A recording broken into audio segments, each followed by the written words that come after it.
Hey guys, tonight's story starts with a snore so loud it shakes the candlesticks, a royal slipper floating in a bowl of soup, and a bed that takes 5 servants and 2 goats to fluff properly. You've just woken up in a medieval palace. The ceiling is leaking, someone's praying very loudly in Latin 2 doors down, and the king is arguing with his astrologer about what hour is safest to nap. No one agrees. Someone brings you a mug of something hot that smells like regret and boiled thyme. You're not sure if this is morning or night or just Tuesday. Welcome to a world where sleep is political, suspicious, and occasionally conducted inside a closet. But before you get too cozy, take a second to gently tap that new hype button YouTube just added. It really does help little guys like me push through the algorithm. And take a second to like the video and subscribe, but only if you genuinely enjoy this strange little corner of quiet storytelling. And drop a comment with where you're listening from and what time it is for you. It's strangely comforting to know who else is drifting off with us around the world. Now get comfortable, let the day melt away, and we'll drift back together into the quiet corners of the past.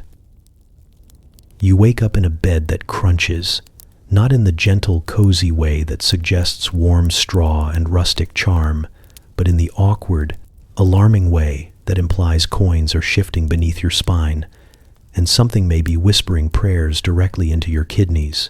You shift once, and are immediately met with the unmistakable crinkle of parchment and the faint scent of lavender that has given up. The mattress wheezes like an old priest on a cold stairwell. Somewhere beneath you, you're fairly certain a small copper relic just made eye contact with your spleen. A servant stands nearby, fanning you with what appears to be a full goose, not a feathered fan, not a tasteful plume. A goose, living, mildly offended. Its eyes track your every movement, like it's deciding whether you're food, royalty, or just someone who once stepped on its cousin. You sit up, slowly, cautiously, as the bed groans beneath you like it's been through things it will never talk about.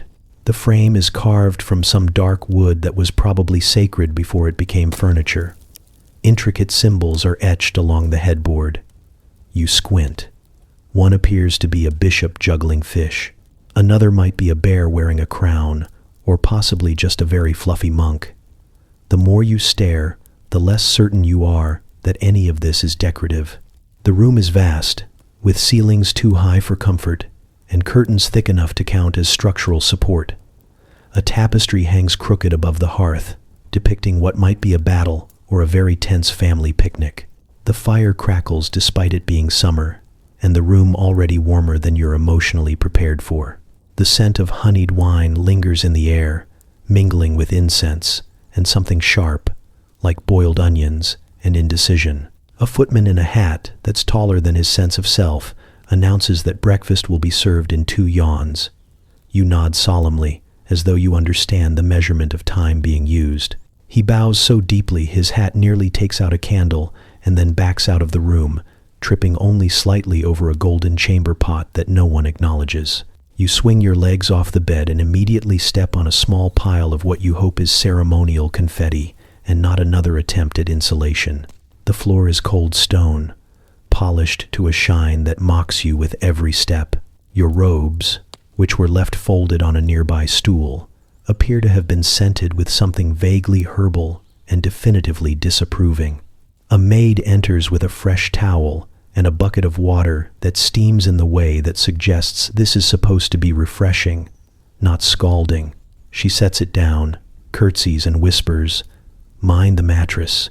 It bites if you bounce too quickly," then leaves before you can ask if that was literal or metaphorical. You return to the bed out of sheer curiosity. You lift the corner of the blanket, expecting straw or perhaps wool. Instead, you find layers, actual layers, each one stuffed with a different ingredient. One is soft and perfumed, another stiff and alarmingly moist. A third has coins sewn directly into the quilting, as though someone thought back pain could be soothed by a firm reminder of national currency. Tucked just beneath the 4th layer is a pamphlet titled "Moral Conduct in Dreaming," printed in Latin and very clearly blood-stained. The pillow is shaped like a rectangle, but has the texture of old cheese. It smells faintly of sage and long-held disappointment. You poke it once and it sighs. You don't ask questions. Outside the window, the sound of horses stomping and someone screaming about jam echoes through the courtyard. A bell rings somewhere above you. The goose hisses. The door creaks open again, and a steward in full formal regalia, meaning he's wearing twice as many buttons as any man should, enters holding a scroll. He unrolls it dramatically, revealing your schedule for the day. 1 ceremonial yawn, 2 contemplative sighs, breakfast with the royal cousins, and a nap evaluation to be completed before sunset. Your sleep quality will be rated by His Majesty's Committee of Somnolent Advisors, he says. Please record any dreams you may have had involving foxes, feathers, or sin. You nod, wondering if the dream about the jellyfish counts. He doesn't wait for clarification. Once he's gone, you sit back on the bed. The mattress emits a suspicious squelch. The goose eyes you. You think about your own bed at home. Simple, flat, unscented, and unlikely to contain political commentary. But here, in this room, where even the fire seems to judge you, your rest is an act of diplomacy. You shift slightly to the left, and a tiny voice under the blanket mutters something about penance. You freeze. The mattress crunches again, coins shifting, paper rustling, dreams praying beneath you like saints who overslept. You lie down. You close your eyes. You try not to bounce. You're sitting in a chair that's technically a throne, but only for consultation purposes. It's a little too short, a little too damp, and definitely smells like someone once ate a pear here and never apologized. Around you, the Royal Nap Council assembles, each shuffling in with the slow, ceremonial pace of people who believe time itself is watching. You've been invited only as an observer, which is a polite way of saying they expect you to stay quiet and maybe hold a candle if things get dramatic. The physician enters first, robed in layers of gray linen and pessimism. He carries a pouch of herbs and a book that might be titled A Brief History of Mucus. He clears his throat, which sounds like 2 frogs arguing, and immediately launches into a monologue about humors. Not the funny kind, the body kind. Yellow bile, black bile, something about warm spleens. He concludes that the king's nap should occur precisely 1 hour after his second bowel movement, or during the hour of intestinal grace, whichever comes first. The astrologer follows, draped in stars, or at least very shiny buttons. He smells faintly of wax and poorly hidden anxiety. He unfurls a chart the size of a sail and begins explaining how Mercury's quarrel with Saturn indicates a troubling napping window. The moon, apparently, is being petty. Venus is napping too, and it would be rude to overlap. He recommends a 15-minute rest at dawn, facing northeast, surrounded by 3 unripe apples and absolute silence. Everyone nods, like this makes sense. The bishop enters last, late on purpose. He carries a scroll, a candle stub, and the look of a man who has not slept properly since the last coronation. His voice is low and reverent as he insists the king's nap must be preceded by confession, 5 blessings, and a hymn sung backward by someone recently widowed. It's not about sleep, he reminds the room. It's about humility. The astrologer rolls his eyes so hard you can hear it. The 4th advisor is already in the room, sitting cross-legged on the floor and feeding crumbs to a beetle. No one knows his real title, but he's referred to as the Goose Strategist. Years ago, he reportedly beat a goose at chess during a diplomatic summit, and has since been invited to all state matters involving patience or poultry. He doesn't speak often, but when he does, everyone listens with the same mixture of fear and fascination reserved for thunder and very large wheels of cheese. He clears his throat. The beetle pauses. He says, plainly, that the king should nap when he is tired. There is silence. Deep, profound, spiritual silence. The bishop makes a small choking sound. The physician clutches his herb pouch like it might flee. The astrologer looks at the stars on his sleeve as if they've betrayed him. The council immediately begins arguing, loudly. The physician accuses the astrologer of promoting chaos. The astrologer accuses the bishop of fear-mongering. The bishop accuses the beadle of witchcraft. Someone bangs a spoon against a lute for order. The air grows thick with incense and passive aggression. You are handed a scroll and asked to document this session. The scroll is already covered in someone else's scribbles, mostly diagrams of noses. You begin writing anyway, unsure what counts as important. The phrase ritual yawning comes up at least twice. So does blanket authority. No one laughs. An hour later, the king arrives.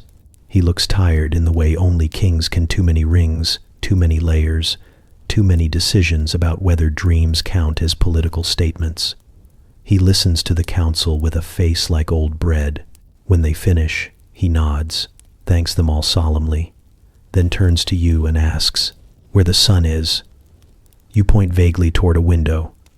He lies down on a nearby bench, sighs once, and falls asleep immediately. The council looks stunned. The bishop crosses himself. The astrologer scribbles a note. The goose strategist smiles faintly and offers the beetle a crumb. The meeting is adjourned. The nap, it seems, has begun without permission. At sundown, they begin to arrive. One by one, in pairs, sometimes in clusters like pigeons pretending not to be organized. They don't knock. They don't speak. They enter the king's chamber like it's a stage, and the performance is always the same. The sleepening, Act XVIE. You're seated on a low stool by the fire, allegedly as an observer, though no one seems quite sure who invited you or if you're part of the ritual. You're holding a ceramic mug of something hot and questionably herbal. It smells like fennel and mild guilt. The first two through the door wear identical expressions and very different shoes. They approach the bed without hesitation, lifting the sheets with the solemnity of men unveiling a relic or a mistake. One pats the mattress gently, as though comforting it after a long day. The other mutters, "Still damp," before disappearing into the hallway to find newer, less disappointing linen. No one acknowledges this. The king, reclining in a chair nearby, sighs but doesn't open his eyes.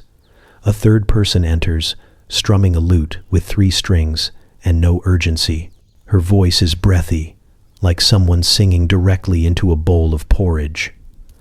The song is about sleep, or birds, or perhaps a metaphor about moral cleanliness. It's hard to tell. She sways gently as she plays, eyes closed, unaware that her cloak is slowly catching fire from the hearth. You point. A maid scurries over and bats it out with a pillow, all without breaking eye contact with the king. Next come the prayers. 3 clergy in muted tones, each representing a slightly different angle on divine approval. One whispers in Latin, one hums a dissonant chord, and the third simply nods at the ceiling as though God owes him money. They kneel, chant, and make strange shapes in the air with their fingers. It's either sacred geometry or an elaborate shadow puppet about geese. The bishop from earlier stands in the doorway, watching but not participating. He's holding a spoon. No one asks why. And then, inevitably, the bell arrives. Carried by a boy no older than 9, the bell is large, dented, and smells faintly of fear. He walks in a circle, ringing it 3 times in each corner of the room. This, according to tradition, frightens away bad dreams, wandering spirits, and anyone who still believes in rational bedtime. The king doesn't flinch. He simply raises one hand, and the boy vanishes as swiftly as he came, dragging the bell behind him like an old grievance. Now the room is dim. The fire has settled into a sullen glow. The bed, freshly reassembled with proper linens and a cedar-scented bolster, stands ready like a very polite threat. 2 footmen approach, one with a tray of steaming water for the royal feet, the other holding a small glass vial labeled "Night Thoughts, Mild." The king declines the vial with a grunt, but accepts the footbath with the tragic grace of someone used to being pampered, but never surprised. You watch as a woman you've never seen before approaches with a single feather and dabs it along the edge of the mattress. You assume it's ceremonial. She winks at you, then leaves. No one reacts. You don't ask. At last, the king rises. He is already in his sleep robe, which is lined with fox fur and embroidered with something that might be poetry or just a list of cheeses. He does not speak. He merely climbs into bed, the covers pulled back by two people wearing gloves and matching expressions of humble anticipation. Once in place, the blanket is drawn up to his chin with the kind of precision usually reserved for folding maps or concealing scandal. A scribe steps forward, records the exact moment of tucking, and retreats without a word. The final visitor is a woman who walks the perimeter of the room, dropping rose petals and muttering about destiny. She places one petal on the king's forehead, another on his foot, and a third on the windowsill. Then she blows out a single candle. Darkness seeps in like an obedient dog. The door closes. You sit by the hearth, now barely warm, holding your mug of herbal uncertainty, and watch as the king's breathing evens out into the soft, rhythmic grumble of a man sleeping under the weight of history, responsibility, and at least 6 layers of aggressively monogrammed bedding. Somewhere in the hallway, the bell rings once more. Just in case, you stand at the edge of the royal bed, staring at it like it's just asked you a riddle and offered you a fish. It looms in the center of the chamber, plump and silent, a mountain of velvet, feather, and things that should probably not be included in furniture. Someone has folded the sheets with military precision. There's a single sprig of rosemary on the pillow, as if the bed might get hungry mid-nap. The chambermaid beside you is small and wrapped in so many layers of wool she could easily be mistaken for laundry. She leans in close, breath smelling faintly of mint and ominous folklore. "Moan once for good," she whispers. "Twice for less good. 3 times if you feel spiritually uneasy." You nod, and she steps back as though you've been marked for something solemn or flammable. This is your job tonight. Official bed tester to His Majesty, which sounds noble until you realize it mostly involves lying down and not dying. You're not allowed to speak, not even a whisper. The king believes voices leave echoes in the linens. Echoes, he claims, steal dreams.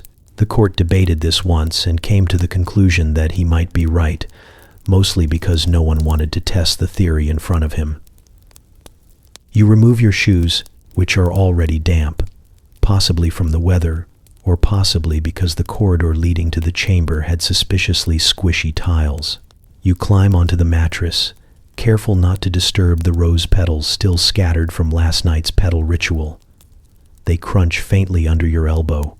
The mattress sighs. You lie down slowly, trying not to bounce, though it's difficult because the bed has layers. It's not just one surface, it's strata. A mattress sandwich with fillings that range from plush down to something that might be hay, or the idea of hay. Beneath you, something shifts. It could be a spring. It could be a mouse. You wriggle, just a bit. Nothing aggressive, a mild exploratory wiggle. You shift to the left and land on something round and firm. You shift to the right and discover the whisper of a prayer stitched into the sheet with silver thread. The pillow cradles your head like it's unsure whether you deserve comfort or confrontation. The maid coughs gently. You realize you haven't moaned yet. You let out one sound, soft and low, trying to keep it neutral. The bed is fine. Possibly. Probably. You wait.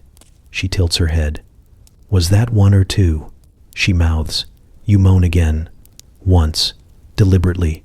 She nods, pulls out a scroll, and scribbles something with a quill the size of your forearm.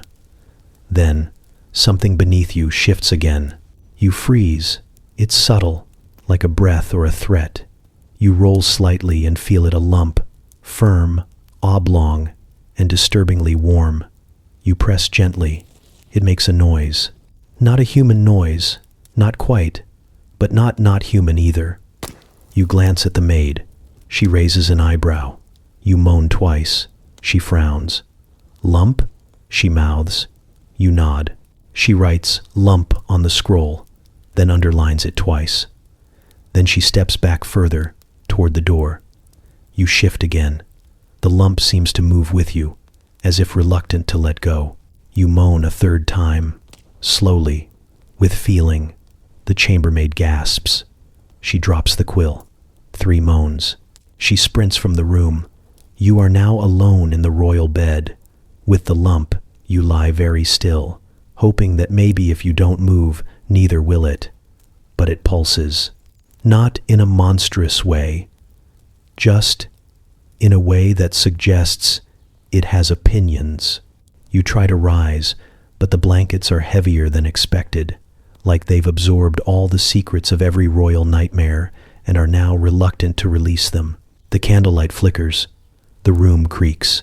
Somewhere outside, the bell rings once. You moan a 4th time, instinctively. Too late.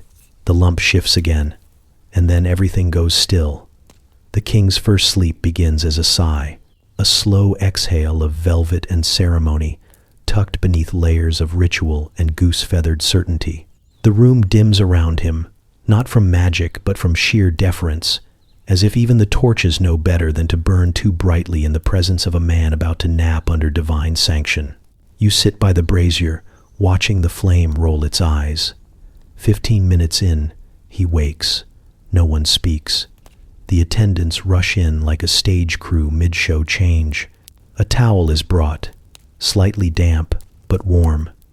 A basin appears with water infused with rosemary and crushed anxieties. The king washes his hands like he's trying to remove a memory, then his face like it owes him something. He dries with a cloth embroidered with an image of himself sleeping. You're not sure if that's ambition or prophecy. A servant approaches with a small silver tray.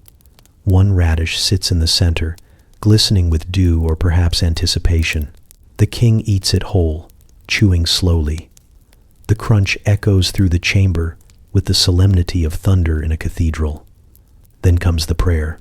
The chaplain arrives half asleep, robes on backward, muttering a blessing meant for chickens.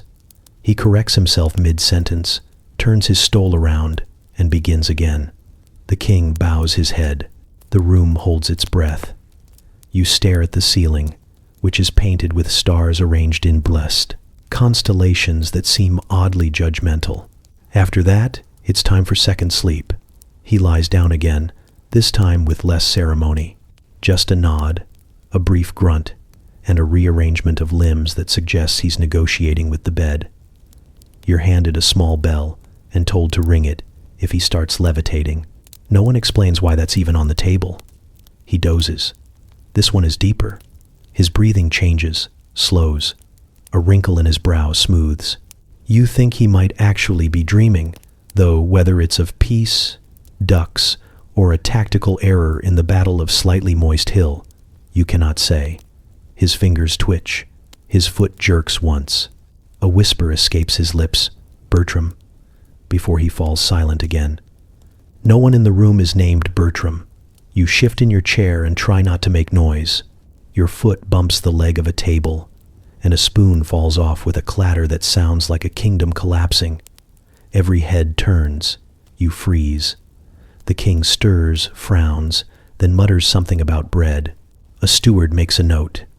23 minutes pass. He wakes again, this time with purpose.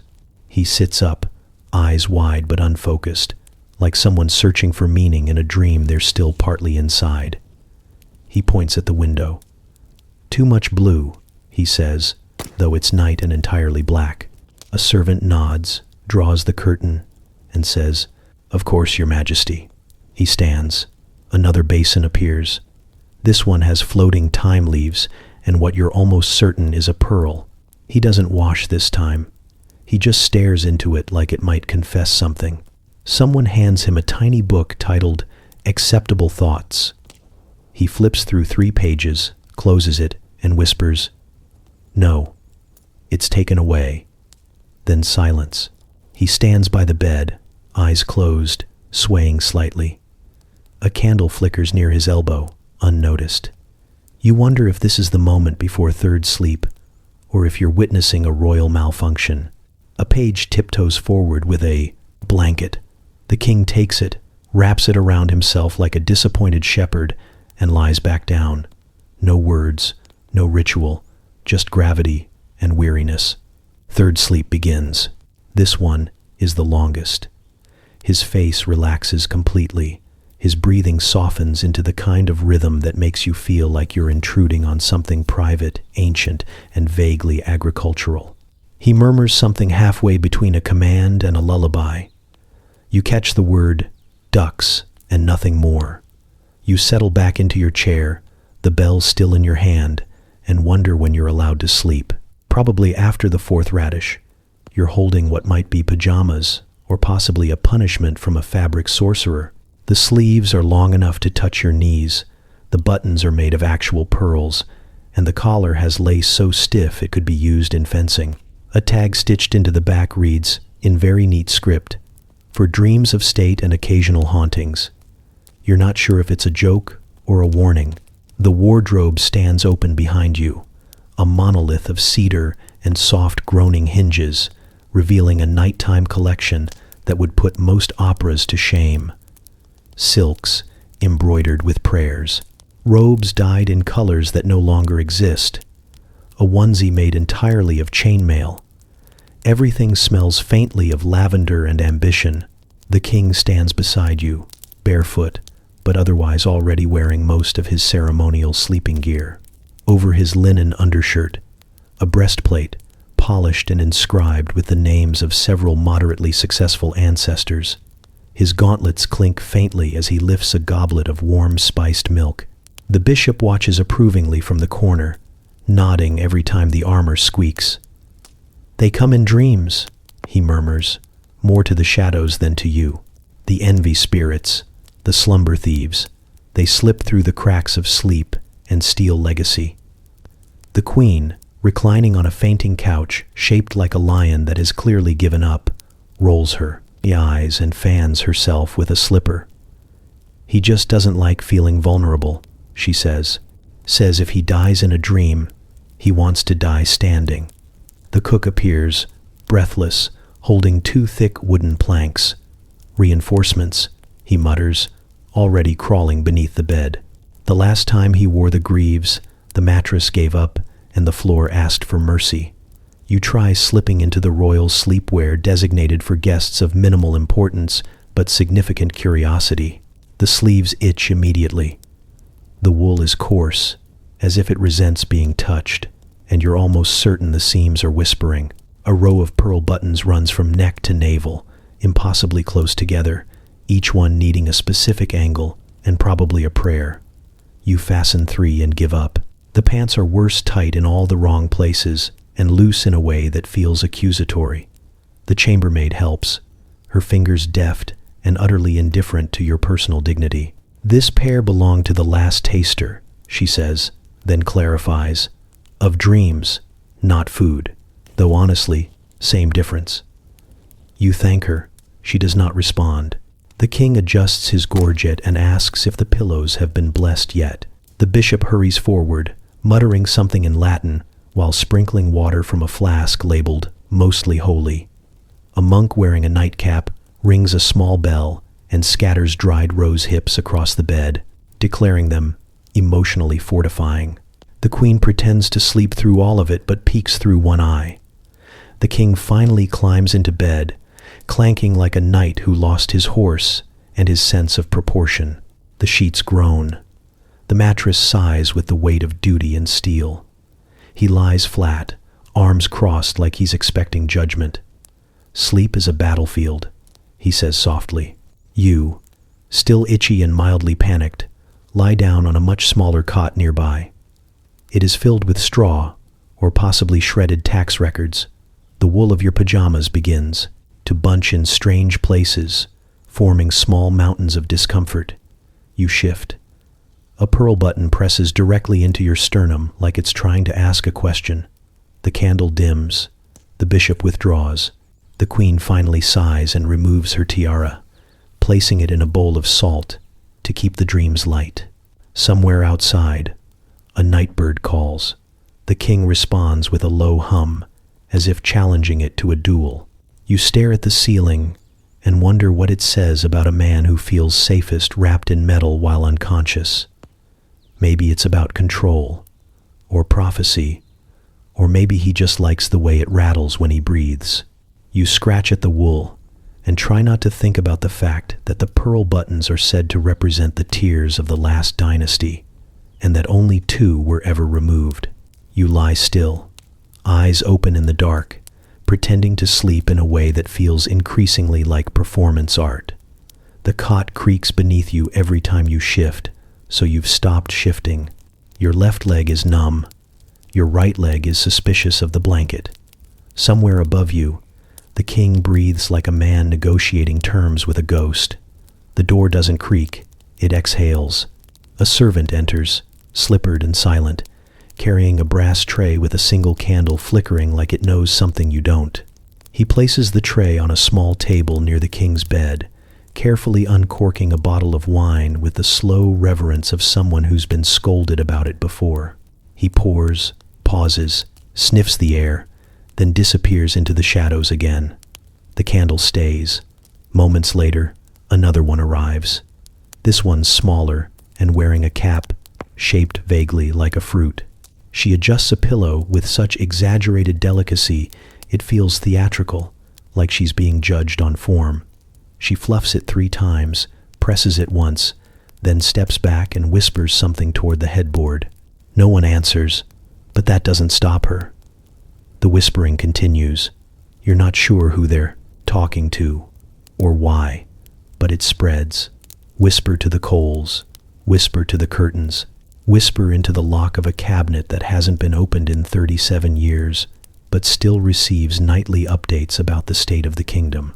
A 3rd servant arrives, looks around, sighs deeply, then places a single sprig of mint in the king's shoe. No one stops him. You suspect no one even knows why anymore. You close your eyes, briefly, hoping to signal passivity. It does not help. A hand touches your shoulder. You jolt slightly but stay silent. The hand retreats, satisfied. You hear the rustle of parchment and realize someone is leaving notes by the bed, not on the bedstand, on the bed itself, slipped under the edge of the pillow like fragile, dangerous secrets. You see one catch the light. It says, "He knows." Another one follows. It says, "Maybe bacon?" The king murmurs in his sleep. His lips move. You hear something that sounds like traitor, but it could also be truffle. The room shifts, just a little. The candle flares. A servant crouches by the window and mutters a report into the hinges. Another kneels beside the bed and rebuttons a button that wasn't undone. A spoon clinks faintly in a bowl that was not there 5 minutes ago. Someone's humming now. It's soft, tuneless, but oddly familiar.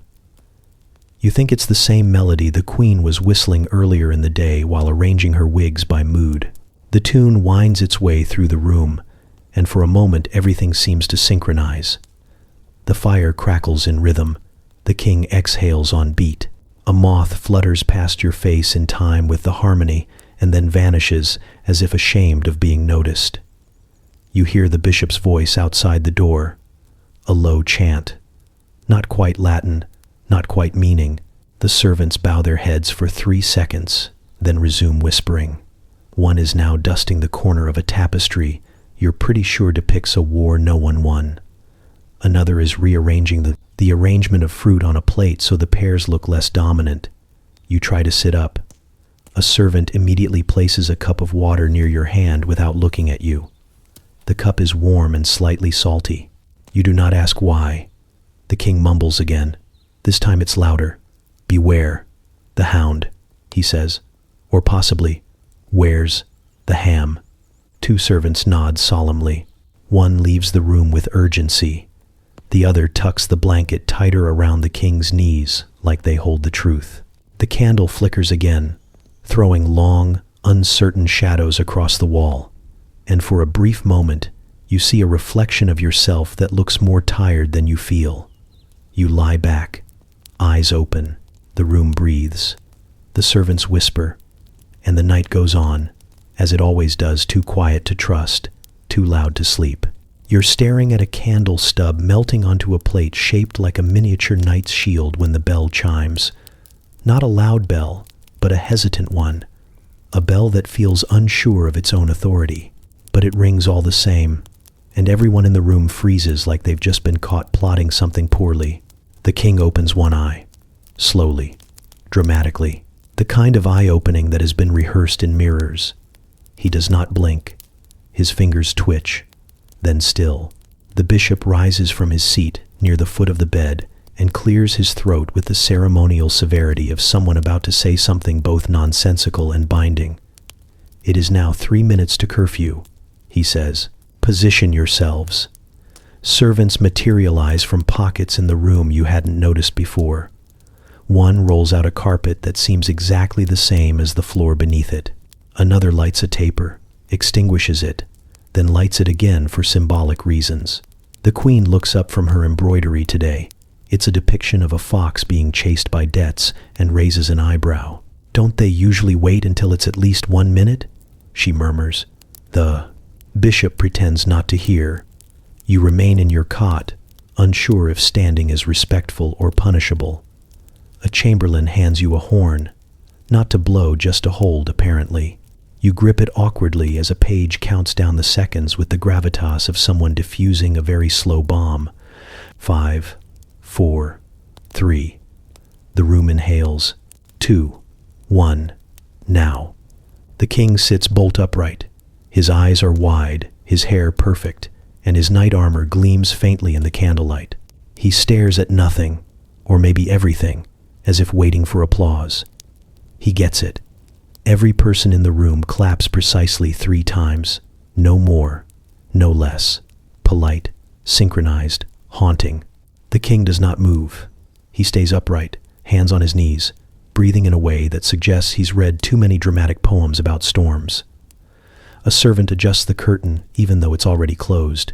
Another removes a single grape from a bowl and eats it as though it were evidence.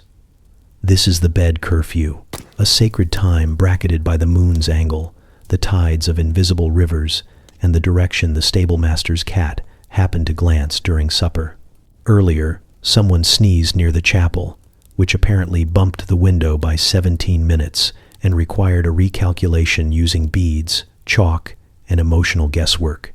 You asked once, just once, if maybe the king could sleep a bit longer if he felt like it. A monk dropped a plate. A jester wept. The queen patted your hand and whispered, "We tried that once. There was a drought." Now the king speaks. "Have the bells tolled thrice?" he asks. The bishop bows. "Once fully, once partially, and once in spirit, your majesty." Then, "I am risen," the king intones. No one points out that he was already risen, or that he'd only been asleep for what might generously be called a nap with aspirations. The royal chronologer steps forward and records the moment on a scroll made of pressed duckweed. The queen returns to her embroidery, now adding a very small crown to the fox. The room begins to exhale.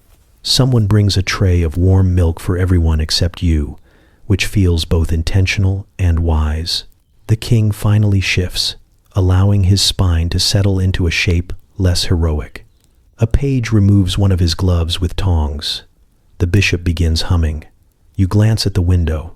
The moon is almost sideways, if that's a thing moons can be, and it casts an accusatory light across the chamber floor. Another servant closes the curtain again, just in case. The king lies back down.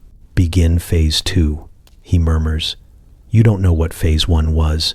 You suspect no one does, but everyone nods. A candle is extinguished with a kiss. A flute plays a single note. Someone whispers something about taxes. The king closes his eyes again, and this time no one claps. You're shown the queen's sleeping tower at dusk, just as the wind decides to pick up its pace and begin slapping the ivy in small, repetitive tantrums. The stairs curve in a way that feels passive-aggressive, and by the time you reach the top, Your knees are writing letters to your shins in protest. The chambermaid, with the soft voice and steel judgment, opens the door with 2 fingers and a sigh. The queen's bedchamber smells like honey, mothballs, and secrets, not in equal measure. She's not there yet, but the air knows she's coming. Everything is too arranged, too precise. Pillows fluffed just so, drapes tied back with ribbons that look suspiciously like rebranded battle sashes. On the far side of the room, a window glows from the moonlight that filters through an obsidian lens, because apparently even the moon must be curated. The bed is a generous shape, wider than it is long, and positioned at a sharp diagonal in the center of the room, like it's mid-debate with the floorboards. The sheets shimmer faintly, either from embroidery or because they've been whispered to. There are 5 blankets, each representing a different emotion, though no one will tell you which is which. You assume the scratchy one is grief. The queen enters not so much walking as declaring her presence through posture alone. She carries herself like she's always on the verge of a monologue. Her hair is braided with dried mint leaves. Her robe is crimson and heavy, and trails slightly behind her as though it, too, is exhausted by court politics. She does not acknowledge you, but you feel deeply acknowledged. Her attendants float in behind her like polite shadows. One lights a candle, another unlaces her boots, a third presents a silver bowl filled with what can only be described as aggressively golden honey wine. She swishes, gargles, and then makes a noise that sounds like betrayal with vowels. She spits delicately into a second bowl, shaped like a duck, and whispers a name into her pillow. The name is Edmund. You do not ask. She flops into bed the way a swan might, if it had been drinking and had strong opinions about inheritance laws. She adjusts the pillow once, then again, then she throws it on the floor and selects another, smaller, angrier-looking one. She curses into it, softly. It sounds heartfelt. A servant bows. Will Her Majesty be requiring the lullaby tonight? The queen snorts. If I wanted to be lied to, I'd attend council. No one laughs, but several people smile in ways that suggest they will bring this up in the kitchens later. She stretches out diagonally, perfectly bisecting the bed like she's proving a theorem. A monk enters and adjusts the moon chart on the wall, noting the position of Taurus and whether or not the stars have been acting suspicious. Someone opens the window just a crack, lets in a breeze, then closes it again immediately. Ritual satisfied. A single bell chimes. The queen closes her eyes. Someone extinguishes the main candle with a feather. The silence is immediate, but not empty. The chambermaid leans toward you and whispers, "It's romantic." You nod. You do not understand. From somewhere below, faintly, you hear the king sneeze. The queen opens one eye. "Too much cinnamon," she murmurs, and then, finally, sleeps. Morning begins not with sunlight, but with throat clearing, an ancient, theatrical kind. Long and musical, like someone tuning a cello made entirely of irritation. You're sitting in the corner of the king's chamber, trying to look like a piece of old furniture, when the dream interpreter enters. He does not knock, he drifts. His beard is an ecosystem. Tiny feathers nest within it, some dyed, some still twitching. He wears a robe the color of unease and smells faintly of cloves and the kind of incense you light when you want to feel important. He does not introduce himself. He assumes you know. Everyone assumes you know things here. The king is propped up by 2 velvet wedges and the lingering weight of inherited mystery. He blinks slowly and reaches for his goblet, filled with something that may once have been wine but now resembles the memory of juice. He drinks, swishes, sighs. "I dreamt of a goat," he announces. The interpreter bows at the waist, a movement so smooth it seems detached from bones. "Flying or hovering?" he asks. The king squints. "Flying, definitely wings, bat-like. Also, it wore a crown." Murmurs ripple through the servants lining the wall.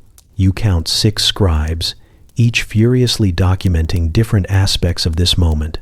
The temperature, The angle of the king's knees, the goat's wingspan. One draws the goat. You think she's added tiny boots. The interpreter strokes his beard, and a feather floats to the floor like a verdict. And what was the goat doing? Hovering above a field. Then it sneezed, and a village caught fire. A pause. Which village? The interpreter asks, already opening a scroll. Hard to say. There were turnips. The interpreter's eyes widen slightly. He pulls another scroll from his sleeve, unfolds it with reverence, and reveals a chart that looks like someone tried to play chess with a thunderstorm. He hums, points, draws a small goat in the margins. And after the fire? The king leans back, his eyes distant.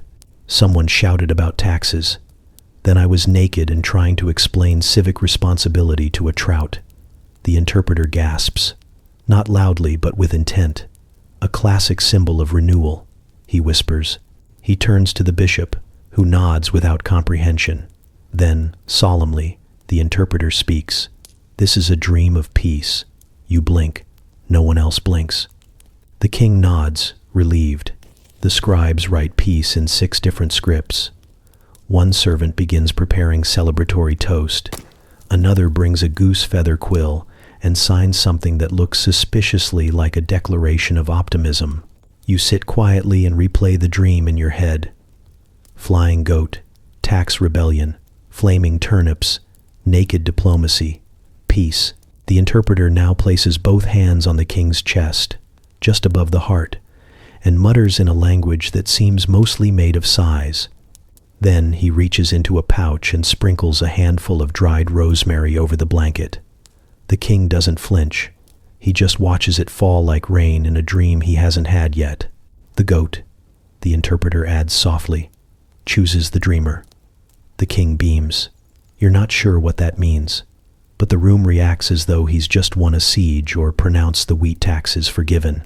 The queen's interpreter, who has been lurking by the door in a quieter, more judgmental robe, scoffs and vanishes down the hallway in a huff of lavender and competitive symbolism. The king yawns. The dream has been interpreted. The day may now proceed. As everyone begins to shuffle out, you linger. The interpreter brushes past you, and you catch the edge of another feather lodged behind his ear, small and gray, and possibly from a bird that never existed. He looks at you once, briefly. You dream too loudly, he says. Then he's gone. The silence is enforced with the kind of intensity usually reserved for revolutions and royal marriages. You've been told politely, ominously, twice that noise after midnight is forbidden in this wing of the castle. Not discouraged, not frowned upon. Forbidden, as if sound itself becomes treasonous once the sun has had enough. The clock in the hallway chimes once, faintly, then explodes into a mechanical cough before giving up altogether. Midnight. Immediately, the torches are dimmed to whisper, and every candle is snuffed with the care of someone closing the eyes of a dying friend. The mood shifts. People walk slower. Even the dust seems to float more cautiously. You're in your cot, which is technically a glorified bench with ambitions, trying to balance your legs under a blanket made of decorative disappointment. The bed creaks, like it's confessing something every time you shift. You try not to breathe with enthusiasm. You fail. Outside, a frog croaks, loudly, passionately, possibly in defiance. From the shadows, a servant appears and gently shakes a rattle wrapped in velvet. A soft warning, they call it. The frog stops, or dies. You're not sure. You'd feel bad, but the frog started it. You roll onto your side.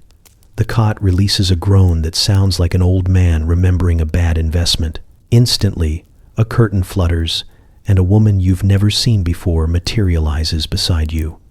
Her shoes make no sound. Her expression suggests this is not the first groan she's punished tonight. Stillness is the kingdom's lullaby, she whispers, pressing a single finger to your lips and then vanishing again, like a fever dream with good posture. You blink. In the hallway, an owl hoots. then hoots again, louder, like it's correcting itself. "Rude," someone mutters. There is a brief scuffle. Feathers drift by the window. The owl does not hoot again. Then comes the fart.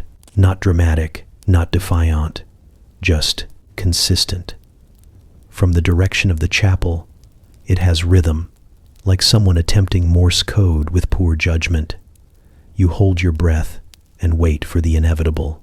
Sure enough, two monks in sleep robes emerge, one holding a brass bowl, the other ringing it in slow, sorrowful chimes.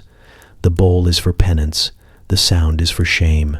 No one speaks of the farter. Everyone knows who it is. You close your eyes and try to surrender to sleep, but your cot has different plans. It shifts under you like it's remembering old battles. You hear a creak, then another. You freeze. A servant pokes their head through the door. Their expression is neutral, but their presence is aggressive. "Is it the cot or the soul that stirs?" they ask. You don't answer. They nod and leave a pine cone beside your bed. You have no idea what it means. A distant chicken sneezes, probably accidental, possibly political. Someone in the next room coughs and immediately follows it with an apology. The air feels tense. Even the shadows look nervous. Somewhere beneath the floorboards, pipes groan from centuries of poor planning. You wonder if the king hears it from his gilded mattress, or if someone simply lies beneath his bed all night, ready to absorb the noise into their body like a noble sponge of silence. You turn your head, slowly, cautiously. The pillow emits the faintest wheeze. Your door opens. Two servants enter with a vial of scented oil and a bell made of glass. "Forgiveness," one says. "Correction," the other adds. They dab oil on your forehead and place the bell on your chest. It's cold, very cold. You lie still and try to appear deeply unconscious. Eventually, the room empties again. The wind rattles the shutters once, twice, then remembers the rules and backs off. You breathe shallowly, like someone pretending not to cry during a toast. The frogs do not return. The owl has either repented or been relocated. The farter, miraculously, has found peace. You close your eyes. The cot sighs beneath you. And this time, no one comes. You are awoken by the sound of royal discomfort. It's a specific kind of groaning, less, "I stubbed my toe," and more, "I have made a decision that will alter the fate of the kingdom and also my spine." The king is missing from his usual perch of 24 embroidered pillows, and an aggressively overstuffed mattress that moans like a cursed opera singer every time someone sits on it. You find him outside, on the ground, wrapped in what appears to be a flour sack, and nestled in straw like a chicken that's lost its way in life.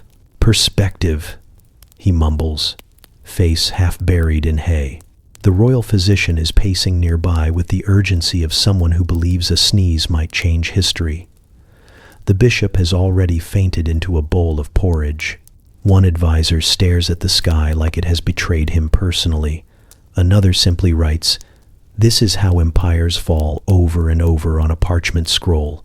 The queen throws a spoon, not at anyone, just into the void. "It's for balance," she mutters, before storming off to gargle honey wine and plot. You inch closer to the king, who looks surprisingly pleased with himself, in the way only a man could be after sleeping in a barn he technically owns. His beard has hay in it. His nightcap is askew, and looks more like a dunce hat than usual. He waves a hand slowly, like he's blessing a harvest. "Do you feel all right, Your Majesty?" someone asks. He blinks slowly, then smiles. "I have discovered truth," he says. There is a long pause where no one is sure if this is good or bad. He stretches or attempts to. His back pops like a small fire. A servant winces. Another offers him a damp cloth and a story about a noble who once tried something similar and was never heard from again. "It was humbling," the king continues, now attempting to rise from the straw with the assistance of a broom and a peasant named Ulrich, who happened to be walking past at the wrong time. No bed curtains, no hot stones, No choir of monks humming the psalms of drowsiness. Just earth. Honest, scratchy, bitey earth. Bitey? The bishop asks faintly, regaining consciousness in time for the worst part. Yes, the king replies, casually scratching his leg with a look of enlightened misery. It appears I have been blessed with the company of nature. He holds up a flea between two fingers. It bows. Probably. The queen returns, now armed with a goblet and an opinion. You slept in a barn, she says. You're not enlightened. You're itchy. He shrugs. I understand my people now, he says. I understand suffering. I understand hay. He sneezes, violently. The royal astrologer, who has arrived late but dramatically, begins charting the sneeze on a vellum scroll. This may align with Mars, he says, as if that will help anyone. Later, back in the castle, servants scrub him with mint and vinegar, while a line of physicians inspect him for rustic diseases. He hums, still wearing the flour sack, which he refuses to return because it speaks to his soul. You are handed a small box of salve and asked to apply it liberally. He winces, then sighs. I was brave, he says. You were itchy, you reply. Both can be true, he murmurs. The next night, he returns to his proper bed, 15 mattresses tall and fluffed by people who went to school for it. But now he insists on a single piece of straw tucked under his pillow. For grounding, he says. For humility. You think he's forgotten what humility is, but you tuck the straw in anyway. And he sleeps like a man who's sure he's changed forever, even if he still snores like a drunken bell tower. You're handed a goblet that smells like it's been steeped in medieval disappointments. A thick, moss-colored liquid sloshes inside, thick as guilt and just slightly warmer than body temperature. The sleep physician, who insists on being called Somnalius the Gentle, watches you with the reverence of someone unveiling a masterpiece or a crime. For dreamless rest, he intones, swirling his own cup with the flair of a magician who's too confident. Balanced with valerian, soot of lavender root, and just a whisper of eel bile, a subtle note of anise, for the bold. You glance into the goblet, and the goblet stares back. Somewhere, deep inside, something bubbles unprompted. You're assured this is normal and therapeutic. The servant next to you dry heaves silently into a napkin. You take a sip. It tastes like betrayal, not the emotional kind, the root kind. Dirt, boiled socks, and something vaguely cinnamon, if cinnamon had been left in a drawer too long and developed opinions. The king sips his calmly, seated on a throne made entirely of pillows, robes draped around him like a plush onion. His version has a cinnamon stick and a lemon slice, floating atop like someone tried to apologize with garnish. He smacks his lips and nods. Soothing, he says, eyes already glassy. You do not feel soothed, you feel watched, specifically by the chamber pot in the corner, which seems to have shifted 3 inches closer while you weren't looking. You blink. It doesn't move, but its handle now resembles a judgmental eyebrow, and you're certain it just sighed. You look away. Somnalius claps his hands and begins humming in E minor, claiming the frequency enhances absorption. A monk appears with a gong. The gong is silent. The monk is not. He chants something about the spine being a river and dreams being boats or goats. You're not sure. The words are sticky and keep clinging to your forehead. You try to lie down. The bed feels like it's made of moss and decisions. The pillow exhales beneath you. Not in a comforting way, more like it resents being involved. Your limbs tingle. Your ears feel bigger. The tapestry on the wall starts whispering in French, and you don't speak French, but the tone is unmistakably gossipy. You close your eyes. Behind them, your brain begins projecting images you never ordered. A choir of badgers, a tax ledger that weeps, the queen riding a giant beetle while reciting poetry about soup. Your heartbeat plays a rhythm that sounds suspiciously like a tavern jig, and your toes try to join in. You open your eyes. The chamber pot is definitely closer. The king is snoring now, peacefully oblivious to the drama unfolding in your bloodstream. A servant mists his forehead with rose water while another brushes his hair with a comb made of ivory and ambition. He's glowing. Literally. It's unclear if it's spiritual or just a side effect. You whisper, "Help," but only the chamber pot hears you. It winks. Eventually, the potion thins in your veins, melting into a soft, fuzzy numbness. The badgers leave. The tapestry returns to being judgmental in silence. Your muscles release, and the bed feels less like a dare and more like a suggestion. You drift, if not into sleep, then into something adjacent, a floating. You dream of moths folding laundry. It's the most peace you've had all night. In the morning, the king rises refreshed, sipping mint tea like he hasn't betrayed every natural law of sleep. He declares the elixir a triumph of modern medicine, and nods to Somnalius, who bows with enough flourish to hurt his own back. You're still blinking at the sun with one shoe on, and the distinct sensation that your tongue is wearing a hat.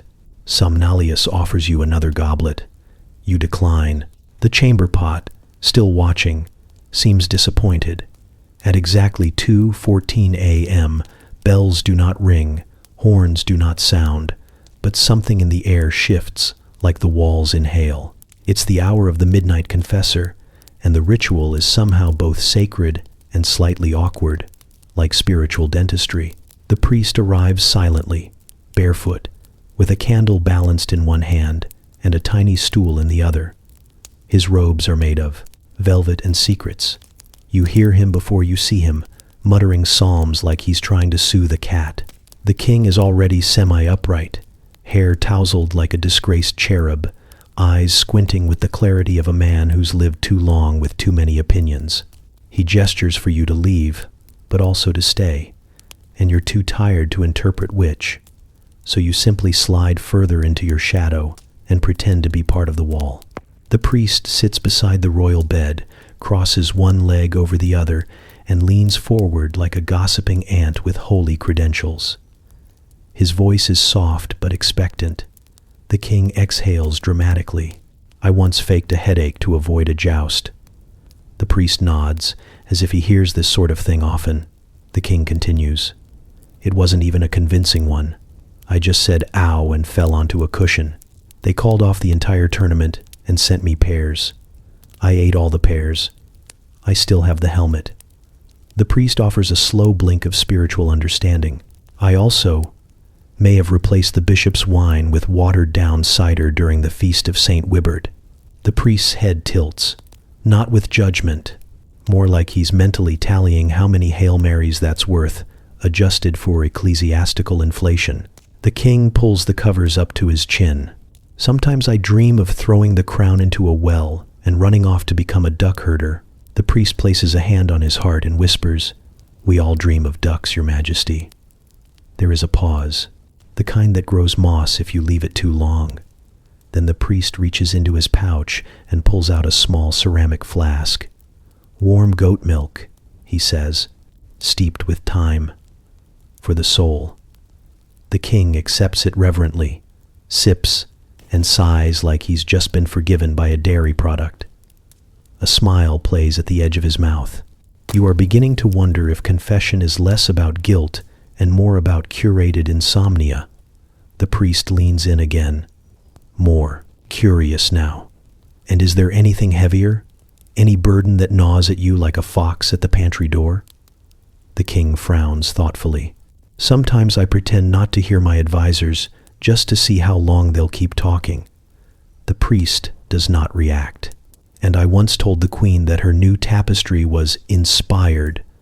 I did not clarify that I meant inspired by confusion. The priest closes his eyes, perhaps to pray, or perhaps to picture the tapestry. "Forgive me, Father," the king mumbles, not quite meeting his gaze, "for I am very tired." "Then sleep," the priest whispers, rising. Forgiveness is often found between breaths. He moves to leave, but not before offering a final pearl of nocturnal wisdom. Do not let the goats of shame trample the fields of your dreams. No one knows what that means, but it sounds incredibly wise at 2:29 a.m. As the priest glides from the room, candlelight flickering behind him like the tail of a memory, the king sinks back into his pillows with a small, milky smile. You remain very still, unsure whether you're a witness, an accomplice, or simply part of the furniture. The room settles again, and somewhere far below, the chapel goat sneezes. The scandal begins with a whisper, which, like most whispers in the castle, starts in the laundry chamber and ends in the throne room, passing through at least one pantry, a suspicious-looking broom closet, and the mouth of a footman who knows too much and dusts too little. It's morning, barely. The sky still wears its night clothes.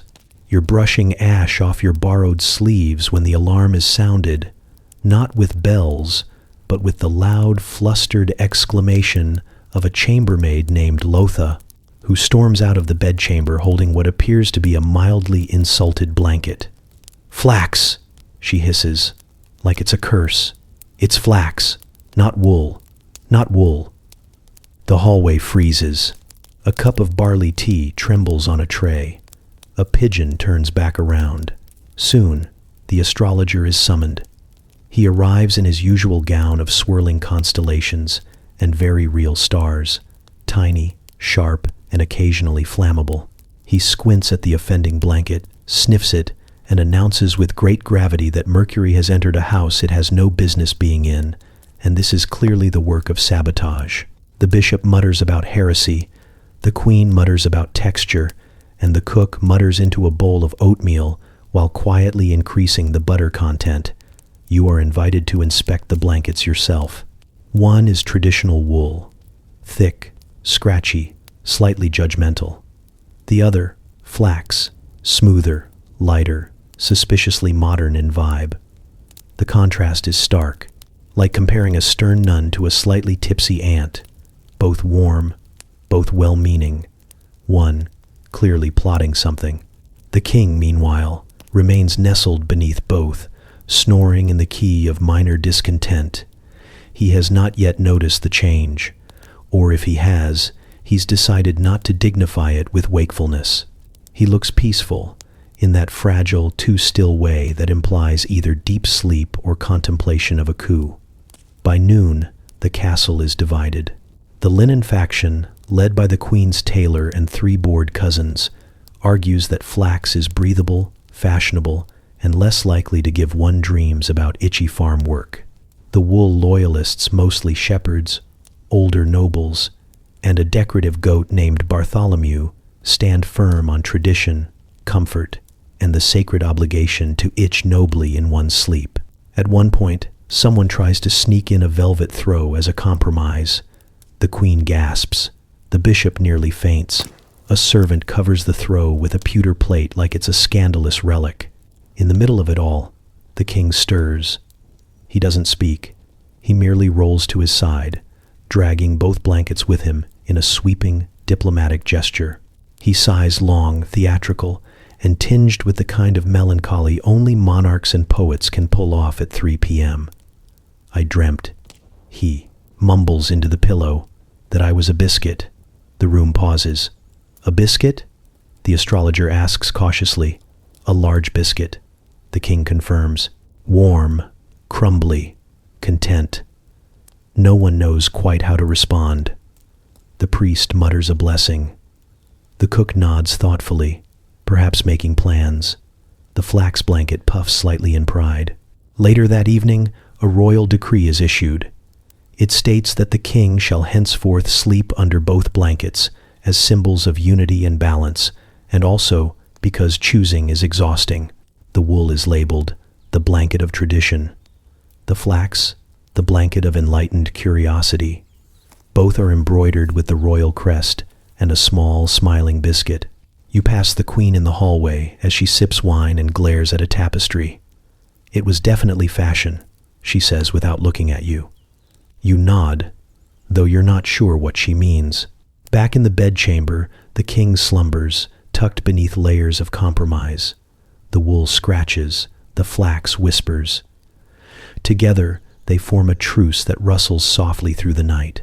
Outside, Bartholomew the goat eats a napkin in protest. You see it the first night, sitting like a forgotten relic on the edge of the royal chaise lounge, slightly puffed, slightly smug, as if it knows something you don't, which frankly it does. The embroidery is old gold thread in the shape of a lion with one eye closed, as though it's either winking or has seen too much.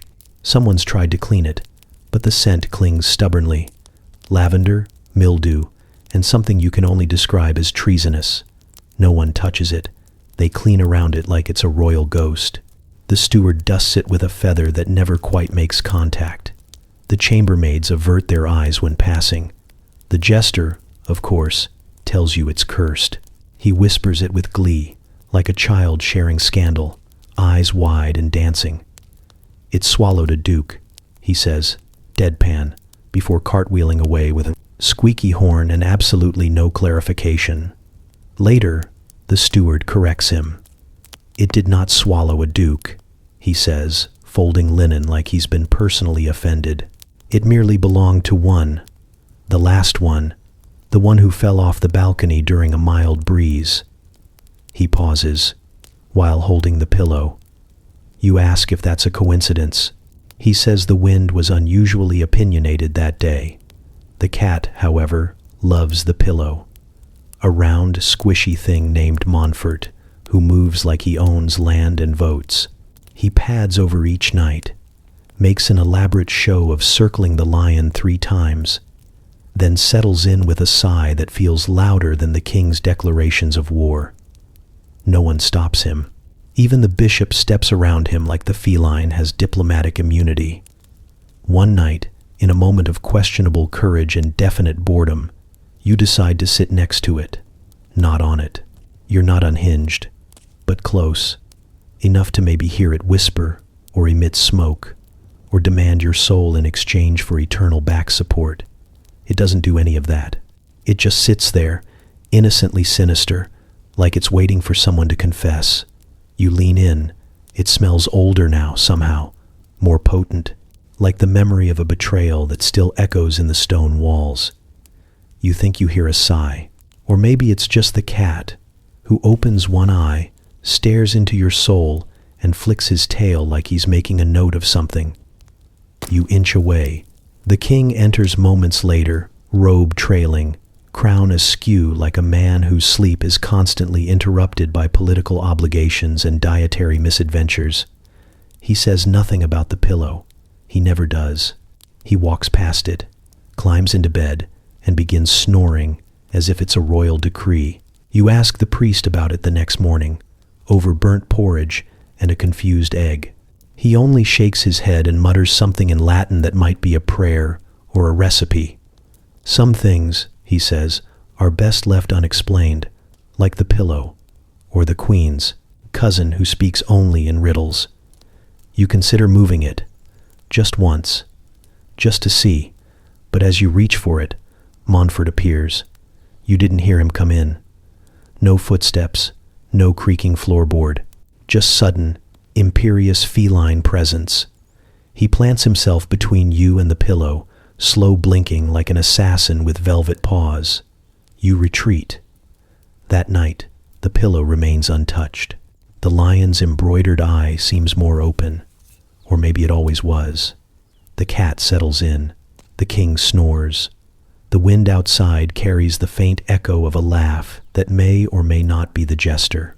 In the morning, you ask if you can change rooms. The steward simply smiles and hands you a different pillow, this one embroidered with a goat. You're not sure if it's safer, but at least it doesn't smell like betrayal. Not yet. There is frost on the king's eyebrows. You try not to stare, but it's hard when they sparkle like 2 confused snowflakes trying to unionize. He's swaddled in 12 layers of wool, a bear pelt, and something that might once have been a rug. No one knows why he insists on napping out here. The balcony is narrow, the wind is judgmental, and you're reasonably certain a pigeon just tried to file a noise complaint against the royal snoring. Still, here you are, holding a brass bell with no clapper because the sound was deemed too stimulating. If the king stops breathing, You're supposed to gently tap it against the stone railing until someone notices. That's the plan. That's the entire plan.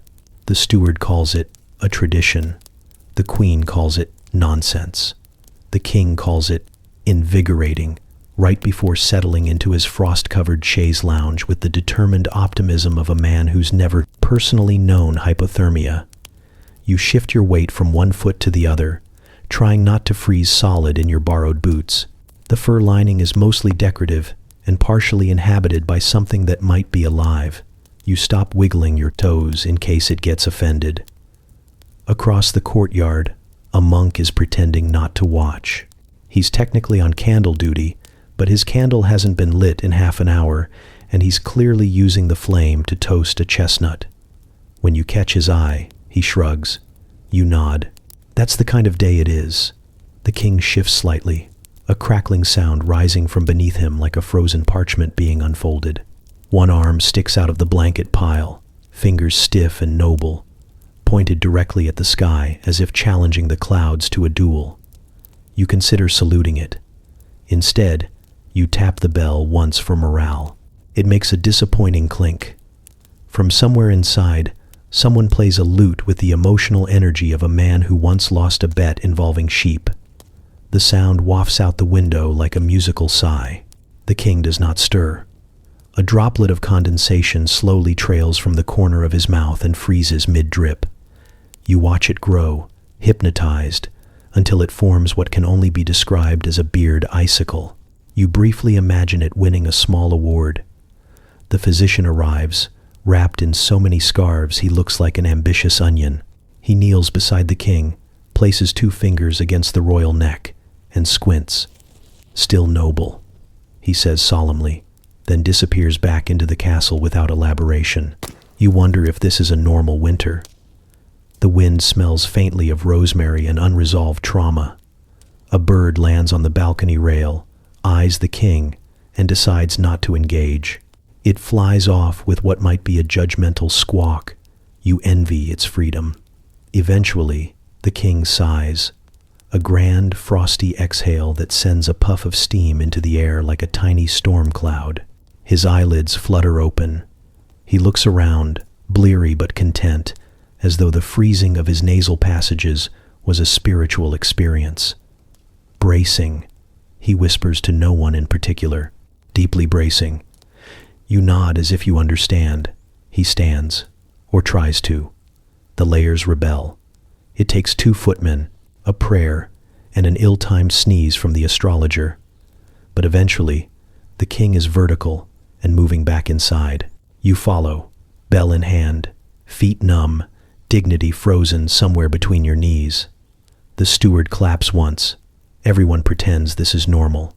You hang the bell on its hook and walk away, hoping for warmth, or at least tea that doesn't taste like licorice and despair. Next week, you'll be back on that balcony, and the icicle beard might have a name. The king begins his wandering just after the 3rd bell, sometime between the astrologer's final chart adjustments and the castle owl's 2nd complaint. The guards don't speak of it openly, but you notice how they grip their spears tighter once the moon reaches a certain angle, like they've been warned too many times not to interfere with a man in motion who's dreaming of the 14th century. He doesn't announce his departure. One moment, he's snoring beneath 7 layers of ceremonial wool and spiritual doubt, and the next, he's upright, barefoot, and gliding across the stone floor like a noble ghost with unresolved cavalry issues. Your job is to follow. You were told this casually, as if it was just another item between polish the goblets and don't insult the tapestry again. The steward handed you a candle stub and said, "Gently guide him. Don't wake him. Definitely don't let him near the poultry." Then he disappeared into a hallway that doesn't exist on any map. Now here you are, candle in one hand, blanket in the other, stalking a king who moves like sleep has divorced time. Tonight, he heads east, murmuring names that sound like retired horses or forgotten cheeses. Brindle, Maxtrot, oatmeal. His tone is wistful, like a man recalling lovers that were half horse and half metaphor. You stay a few paces behind, just enough to avoid suspicion. The king doesn't seem to register your presence, though once he pauses, tilts his head, and whispers, "No, that's not your bucket," to a chair. You nod. It isn't. The castle at night is different. Walls breathe. Candles flicker at odd rhythms. Distant snores and murmured prayers bleed through the stone like echoes of a nap gone sideways. A tapestry sways despite the absence of wind. You pretend not to notice. The king passes a guard who stiffens like he's being knighted by dread itself. The king pats him on the shoulder and mutters, "You did your best, Gregory." The guard's name is Peter. He doesn't correct him. You nudge the king away from a staircase with the same energy you'd use to steer a goat away from a wedding cake. He complies, but not before pausing at the top and declaring, "The battle will be fought with spoons this time." You bow in agreement. Who are you to argue with sleep logic? The poultry, unfortunately, have noticed. Chickens in the courtyard begin to cluck in defensive formation. You think you see the goose, the one that hates everyone but especially the monarchy. Its eyes narrow as the king approaches. You interject swiftly, positioning yourself between man and bird, whispering something that sounds vaguely holy. The goose retreats, but only to regroup. The king turns west now, toward the queen's tower. This is strictly off limits. You've been warned. Several times. There are signs. One of them is just a painting of the queen frowning. You toss the blanket gently over the king's shoulders like a diplomatic offering. He halts, tilts his head. "You smell like porridge," he says, not unkindly. He turns back, heading toward his chambers with the sleepy dignity of someone who believes he just attended a summit on dream treaties. You follow, heart still pounding, candle sputtering like it's losing confidence in your mission. When he reaches the bed, he climbs in without a word. The blanket you gave him stays on, though slightly misaligned. He tucks one foot beneath a pillow and exhales so deeply it might qualify as a weather event. Within seconds, the royal snoring resumes, weaving through the room like a lullaby played on a broken accordion. You sit beside the door until dawn, watching the hallway for movement, poultry, or anything else that might try to derail the kingdom's most mysterious midnight routine. The rooster crows. Somewhere in the distance, a duck laughs. The fire crackles with the same tired rhythm as your voice. It's your third page of The History of Potatoes, and the king is already dabbing his eyes with the corner of his sleeve like a maiden in a tapestry. You're not sure what part got to him. Maybe the paragraph about soil acidity, maybe the footnote about tuber shapes in wet climates. Either way, he's moved. Or melting. Possibly both. You didn't expect to be the royal storyteller. In fact, you were just looking for the kitchens when a chamberlain plucked you from obscurity and pressed a book into your hands with a haunted whisper.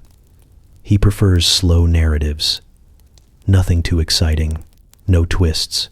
Nothing involving bears. Then he disappeared down a corridor that didn't exist an hour ago. Now you sit at the foot of the king's bed, knees tucked under a quilt that smells faintly of time and expectations, your voice echoing through the dim chamber like a librarian's ghost. The king is swaddled in sleep robes, stitched with embroidered vegetables. A beat on the collar, a leak near the elbow. He calls it his comfort harvest. He nods at you to continue.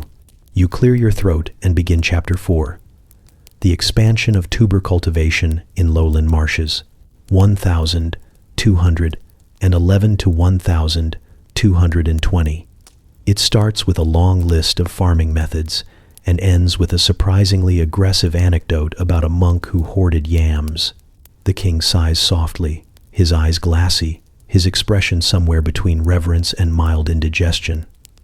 You pause to take a sip of lukewarm herbal tea, which tastes like dandelion and disappointment. One of the attendants adjusts your chair by half an inch and nods solemnly. You thank them, not because it helped, but because they clearly needed it. The story continues. You read about potato blight, crop rotation, and a local rebellion sparked by a poorly planned root festival. The king wipes away another tear. This "This is the good part," he whispers. You nod. Even though this chapter is mostly about the history of mulch, behind you, the royal cat paces along the windowsill, tail twitching with the sort of disdain only possessed by animals who have personally witnessed monarchs snore. It stares at you, then at the king, then disappears behind a curtain to curse your bloodline in private. You reach the climax of tonight's tale, a regional summit in which 5 noblemen argued for 3 days about storing potatoes in barrels versus baskets.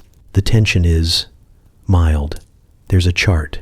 The king clutches his blanket tighter. He's fully reclined now, the flickering firelight making shadows dance across his face like wistful root vegetables. You lower your voice, adopting a reverent tone as you deliver the final line, and thus concluded the 1,220 planting season, with yields surpassing even the estimates of Brother Ulrich, whose charts remain controversial. Silence. You close the book. The king exhales through his nose, one final trembling breath of starchy satisfaction. "That was exquisite," he murmurs. The part about the basket's very moving. You bow slightly, unsure whether to thank him or offer a refund. A servant enters and silently replaces your tea with a bowl of warm broth. You're not supposed to drink it. It's ceremonial. You hold it anyway, like a trophy for surviving one of the slowest narratives in recorded history. The king's eyes close. He is not yet asleep, but deep in thought, probably about storage methods. You rise to leave. A quiet nod from the steward, a rare smile from the guard. Even the cat offers a slow blink of reluctant approval before flicking its tail and vanishing again into the folds of nobility. Tomorrow, someone else will read, possibly, the evolution of mud bricks in northern settlements. Maybe an incomplete guide to baskets. You don't know. But for tonight, you were the voice that carried a monarch gently into the arms of tuber-induced dreams. And that's not nothing. The bishop declares it with the gravity of a man announcing a flood. No sleep for 2 nights. The king must remain awake, eyes peeled for divine signs, prophetic dreams postponed in favor of prolonged blinking and mood swings. It's called sleep fasting, an ancient rite from a scroll no one has seen, translated from a language that may or may not be real. The bishop holds up the parchment like it bit him. The king nods solemnly, even as his eyelid begins to tremble. By midnight on the first night, the royal court has the energy of a barn owl with tax problems. Candles burn lower, shadows lengthen, and everyone speaks with that syrupy slowness that makes even polite words sound like threats. The king paces in circles around the great hall, muttering about the clarity of silence, while his shoe catches on a tapestry and nearly sends him into a pewter bowl of jam. You trail him, tea tray in hand, wearing the fixed smile of someone who knows this won't end in glory. A musician in the corner plays 1 string on a harp every 20 minutes, claiming it helps with temporal awareness. The rest of the room flinches with each note like it's a small slap from God. At hour 9, the king writes a poem about fish. No one asks him to. He announces it loudly, calls for ink, and scratches it onto the back of a royal decree like it's his magnum opus. It rhymes, barely. He stares at it like it contains universal truth. You read the line, "gills like whispers in a lemon stream," and choose to keep your feedback to yourself. By dawn, the queen is sleeping upright in a chair, a thin string of drool connecting her chin to her collarbone. The bishop slaps a brass triangle every hour to keep people alert, but mostly it just startles the cat. The jester begins quoting tax codes and laughing hysterically. Someone's wig is on backwards. No one mentions it. You offer the king a nap. He squints at you like you're speaking betrayal and fluent heresy. "If I sleep," he whispers, "I might miss the message." You nod. Understood. But if you don't nap, you might start seeing messages in the curtains. He thinks about that. You both settle for tea. It's the spiced kind, brewed with cinnamon bark and desperation. It does nothing. The king's eyes are wide but vacant, the the look of a man who's heard too many bells and now thinks in echoes. By the second night, everyone is unraveling. The steward walks backward and insists it's for balance. A falconer starts whispering apologies to the chandelier. The bishop maintains this is all according to plan, though his eye twitches every time the king recites the fish poem out loud, which he now calls the aquatic gospel. Eventually, the king begins seeing things. He points at a bowl of apples and demands it stop judging him. He weeps at the sight of his own foot. He tries to knight a chair, then forgets why halfway through and scolds it for poor posture. Still, he refuses sleep. You begin to suspect the visions aren't divine, just side effects of a nervous system filing complaints. When he tries to eat a candle, you gently redirect his hand and offer more tea. He accepts it with the gravity of a monarch accepting surrender. By sunrise of day 3, the bishop declares the ritual complete. No explanation, no vision, just a loud, satisfied declaration and a triumphant exit. The king collapses into a chaise like a puppet whose strings were cut by someone angry at upholstery. He snores instantly. You sit beside him, sipping cold tea, watching a beam of light crawl across the tiles like it's seen things it will never speak of. Someone begins, reading the fish poem aloud again. You pretend not to hear. The tapestry doesn't move so much as it exhales. A little puff of old dust, the scent of lavender and long-forgotten decisions. You brush it aside, thinking you'll find a wall or maybe a draft. Instead, your fingers find wood, then a handle. Then, almost without permission, the wall opens, not loudly, just enough to feel personal. Inside is a room the size of a confession, small, hushed, and clearly not on any official diagram. There's a cot, a single thin blanket that smells faintly of cinnamon and rebellion. A stubby candle burned halfway down like it got bored midway through illumination, and an orange, split in half, sitting delicately on a pewter plate like a peace offering between two very tired factions.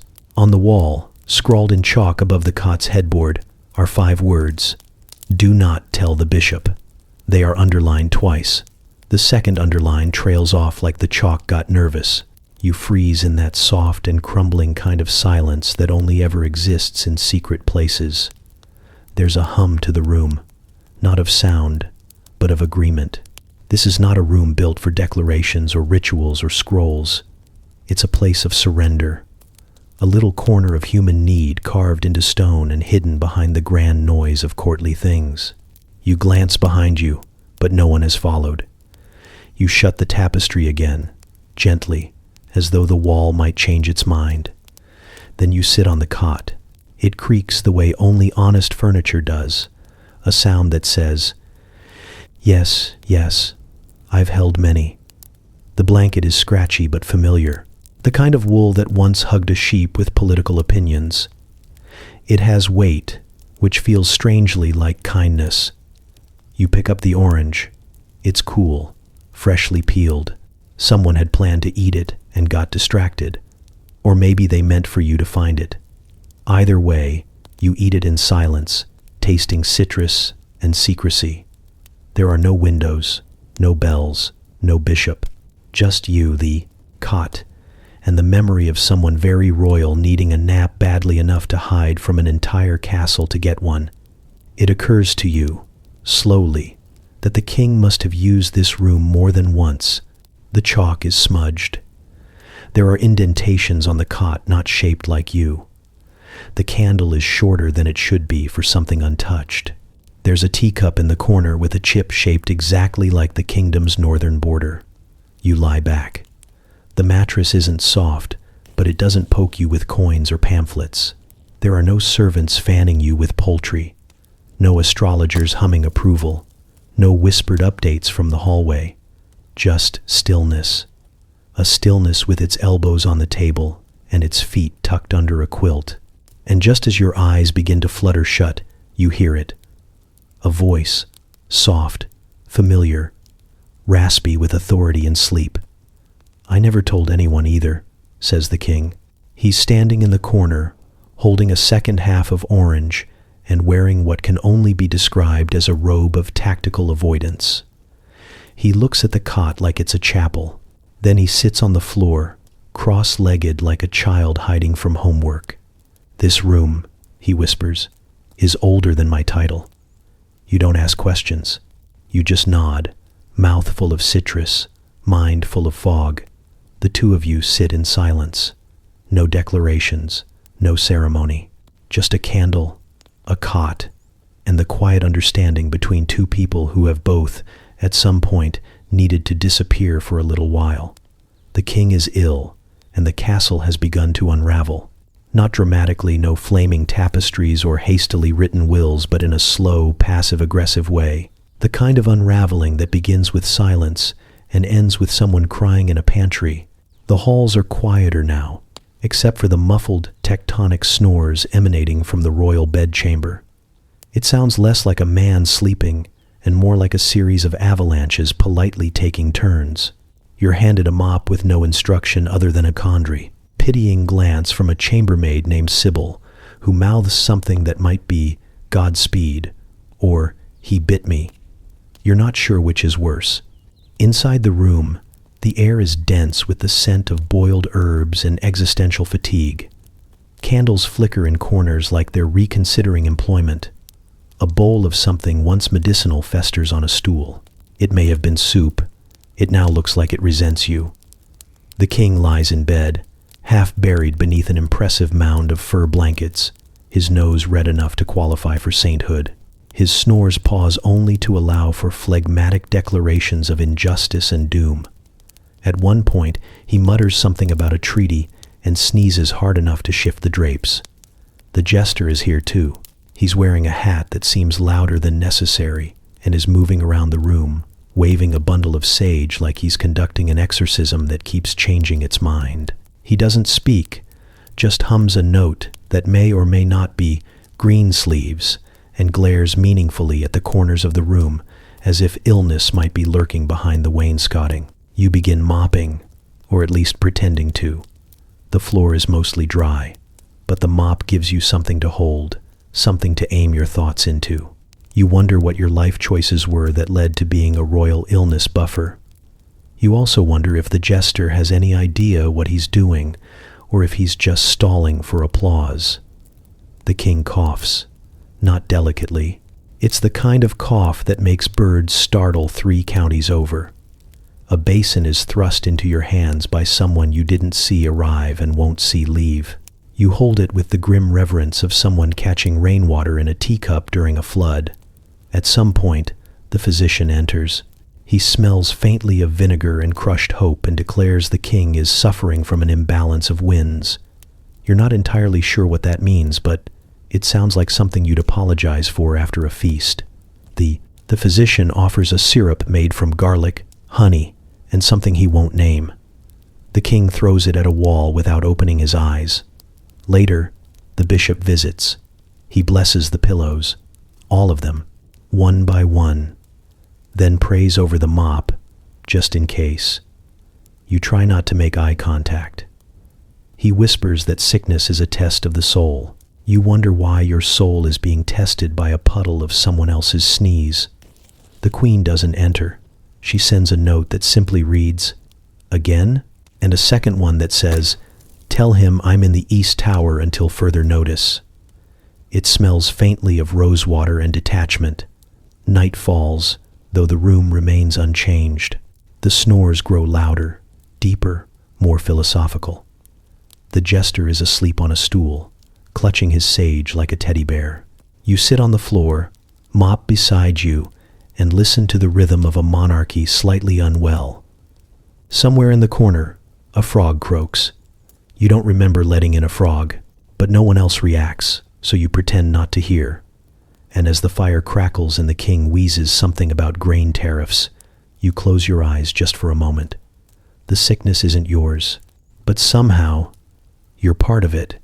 Part of the room, part of the care, part of the strange ballet of comfort and chaos. You breathe in the scent of sage and soup and candle wax, and you begin to hum along with the jester's forgotten tune. The summons comes at dusk, wrapped in velvet and mystery, handed to you by a boy with a candle and a suspicious mustache. He says nothing, just gestures with the solemnity of someone delivering a prophecy or bad soup. You follow. Through the south wing, past the room where nobody makes eye contact, around the hallway that always smells faintly of jam. Tonight is the final sleep. Once a month, the king's entire schedule bends like a reed in the wind, except the reed is embroidered and the wind has a title.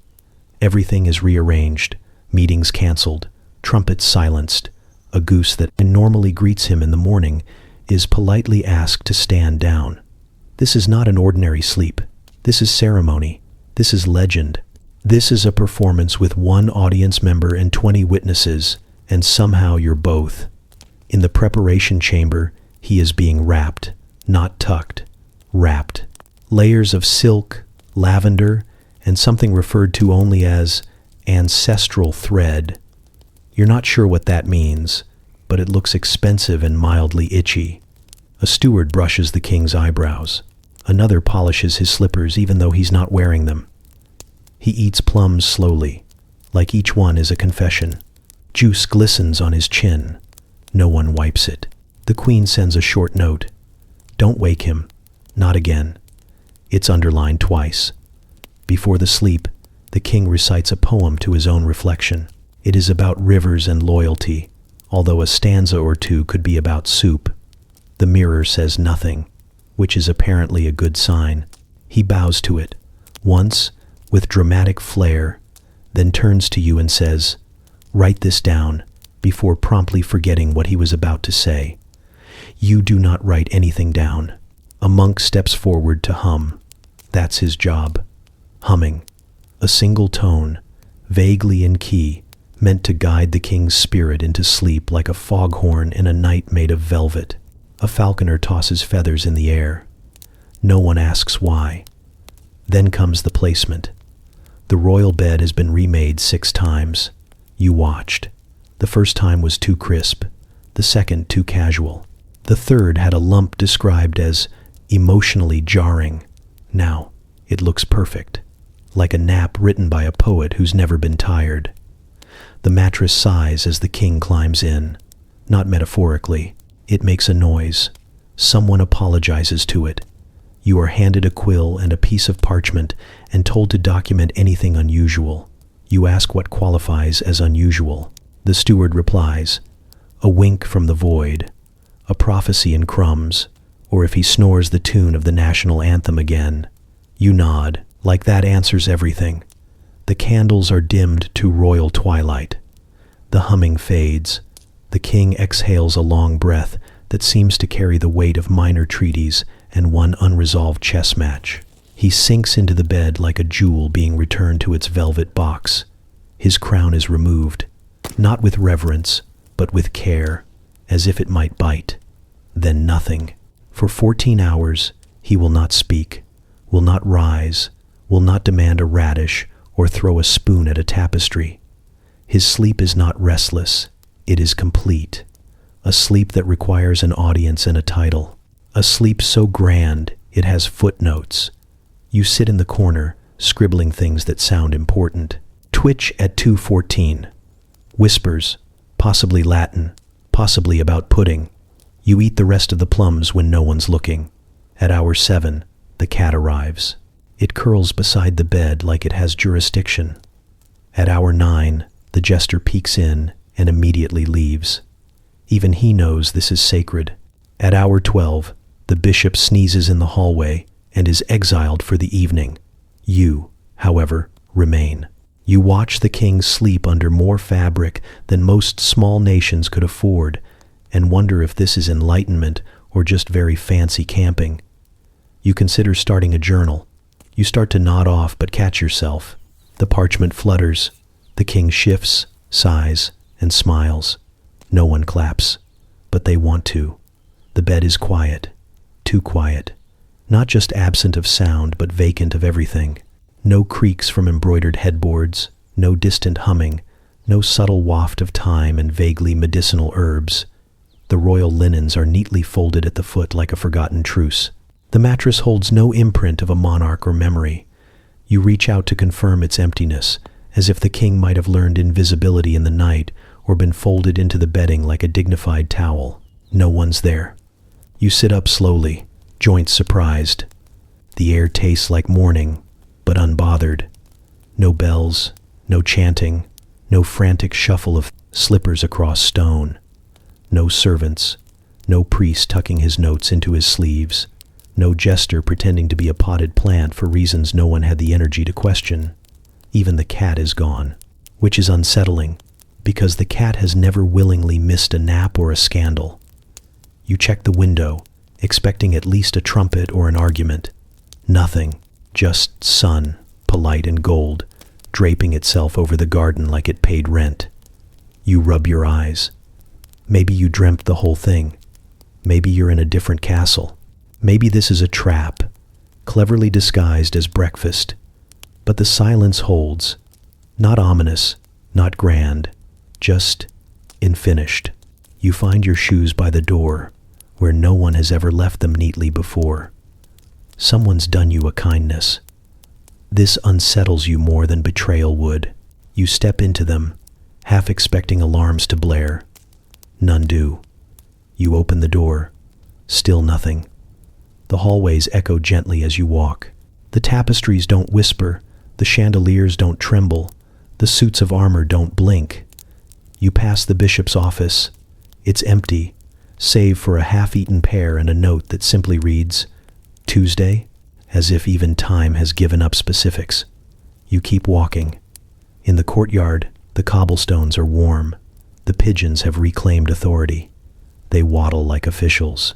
And there, beneath the only tree that dares grow in the shadow of royal routines, is the king, sitting. No throne, no velvet, no fanfare, just a bench. Just a man in loose robes, holding a small spoon and a very tired-looking plum. He sees you, smiles.